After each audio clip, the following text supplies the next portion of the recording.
wasiir ku-xigeenka wasaaradda caafimaadka Soomaaliland Xasan Xuseen Nuur oo soo gaaray gobolka Sanaag ayaa booqday isbitaalka guud ee magaalada Ceergaabo.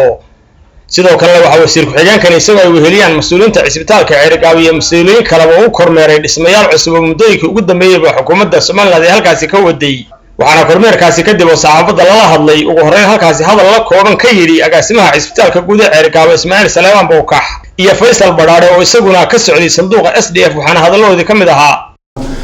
runtii guud ahaan reer Ceergaabo ahaan iyo gobol Sanaag ahaanba aad iyo aad baan uga mahadnaqaynaa wasaaradda caafimaadku tacabka ay gelisay gobolka Sanaag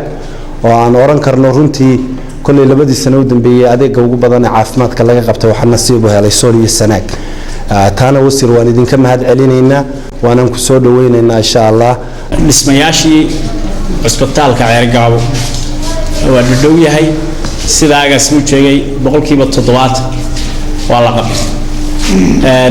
wax aad u yar baa haray intaas kadibna wasiir ku-xigeenka wasaaradda caafimaadka Soomaaliland Xasan Xuseen Nuur ayaa isaguna halkaasi wuxuu ka yiri wixii ka socday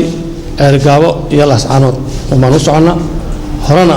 wasiirku wuu ina jiray oo waa la ima jiray iminka tii uun ba ka qayb tahay inaanu si ogaano oo hanu ogaano halka uu marayaan wixii hawshii si ay u dhamaato oo xoojinaynaa marka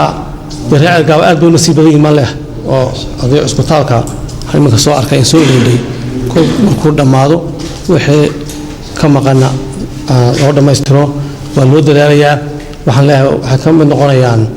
waxyaabaha aan caasimadda iyo caasimadda aan leeyahay gobolada kale inay